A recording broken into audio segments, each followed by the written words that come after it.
Saya tidak percaya dengan konsep kesurupan. Menurut saya, orang kesurupan itu bukan kemasukan roh, tapi melepaskan emosi. Saya tidak pernah melihat orang kaya kesurupan. Dan biasanya, orang yang kesurupan tuh orang-orang yang dari menengah ke bawah. Kenapa bisa begitu? Sejauh yang saya perhatikan, orang-orang ya dari kalangan menengah ke bawah itu tidak punya ruang curhat. Orang-orang kaya, ketika dia punya sebuah emosi yang harus dilepaskan, dia bisa melepaskan itu lewat uang yang dia punyai. Misalkan, liburan ke luar negeri, beli makanan mahal yang dia sukai, beli minuman mahal yang dia sukai, dan lain-lainnya. Intinya lewat uang yang dia punya. Orang-orang yang hidup dari gaji ke gaji tidak punya privilege itu atau tidak punya keuntungan itu. Dia cuma hidup dari gaji ke gaji, untuk makan pun dipas-pasin, dia sama mie, dia sama, beli tempe bacem, dia itu pun udah pas banget. Dia gak punya tuh untuk liburan, untuk beli makanan dan minuman yang mahal. Dan ketika curhat, curhat ke keluarga, curhat ke teman, curhat ke orang-orang yang di sekitarnya, bukannya malah melepaskan emosi atau lega di hatinya, malah menambah pikirannya dan menambah rasa gedek di hatinya. Nah, ketika dia mendapatkan rasa itu, misalkan dia mau teriak, saya yakin kita semua pernah menahan teriakan itu ya kan? Karena apa? Karena kita takut dilihat oleh orang lain dan kita dianggap gila. Ngapain tuh orang teriak-teriak? Ketika kita teriak-teriak tanpa alasan dan tanpa media yang ditunggangi. Disitulah peran kesurupan ada menurut saya. Kesurupan ini sekarang tuh udah jadi semacam budaya yang bisa ditunggangi untuk melepaskan emosi. Daripada teriak-teriak nggak jelas tanpa kesurupan, mendingan kesurupan. Jadi ketika orang lihat, oh dia kesurupan tuh, padahal mah melepaskan emosi. Nah, apakah itu salah? Apakah salah orang memilih media kesurupan untuk melepaskan emosinya? Menurut saya enggak.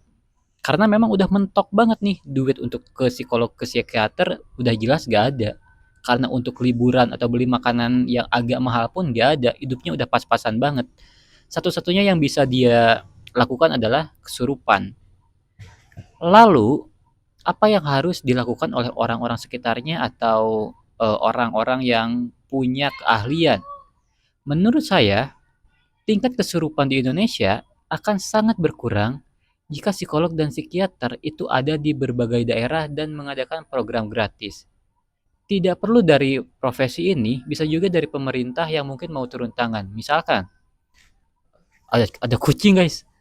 Misalkan, tiba-tiba pemerintah ngadain ruang curhat. Jadi psikolog dan psikiater dikirim ke daerah-daerah untuk mungkin sebulan atau 2 bulan untuk mengadakan curhat gratis. Saya yakin akan penuh dan saya yakin akan banyak yang nangis kejer. Saya yakin akan banyak yang nangis kejer.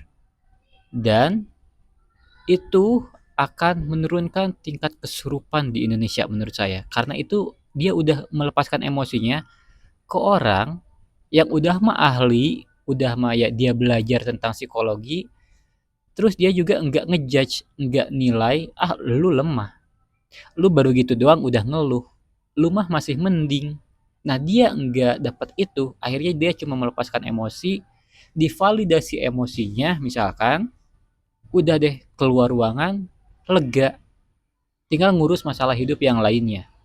Jadi dia nggak perlu tuh teriak-teriak dengan media kesurupan. Itu menurut saya. Jadi, saya tuh sebetulnya tidak percaya kesurupan tuh bukan tanpa alasan. Saya percaya hal gaib ini ada. Saya percaya akan keberadaan jin. Saya percaya akan keberadaan hal-hal gaib. Coba untuk kesurupan ini, saya nggak percaya bahwa orang tuh bisa dimasuki. Karena kalau dilihat secara seluruh nih, secara helikopter view, terlalu banyak hal-hal yang bisa dikaitkan kenapa orang ini bisa kesurupan.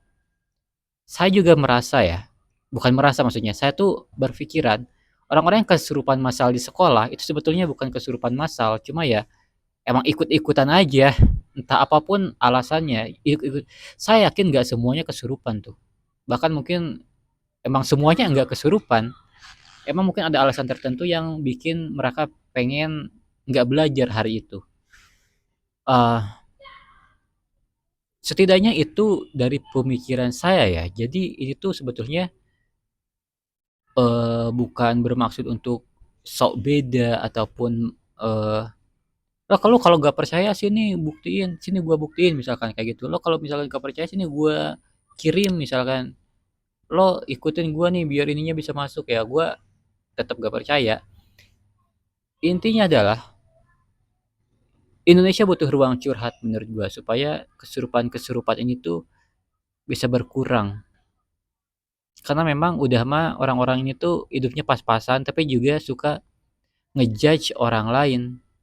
Jadi melepaskan emosinya tuh bukan cuma dengan kesurupan doang, tapi juga dengan melepaskan emosinya tuh ke orang yang nggak bersalah. Itu menurut gua efek dari hidup pas-pasan sih. Itulah kenapa orang tuh harus kaya. Makanya jangan selalu bilang kaya uang tuh nggak dibawa mati, uang tuh nggak dibawa mati. Memang uang nggak dibawa mati, tapi bisa menyelesaikan masalah di dunia. Gitu loh. Jadi jangan punya mental block kayak gitu. Itu tuh menurut gua cuma menepuk pundak sendiri, padahal mah ya alasan doang. Uang tuh penting, guys, beneran deh. Ini udah hampir 7 menit dan saya ngoceh doang tentang kesurupan. Saya nggak tahu video ini bakal berapa yang nonton. Saya harap ini juga tidak menimbulkan kontra yang cukup signifikan karena saya juga males viral yang dalam tanda kutip negatif karena ini opini pribadi. Saya merasa orang-orang ini butuh ruang curhat intinya kayak gitu biar orang-orang nih oh ya ada beberapa cara untuk melepaskan emosi selain dari kesurupan adalah pertama itu motoran malam-malam sambil denger lagu. Gak usah punya tujuan mau kemana, ya udah keliling aja motoran di pinggir. Pelan-pelan aja di 20 atau 30.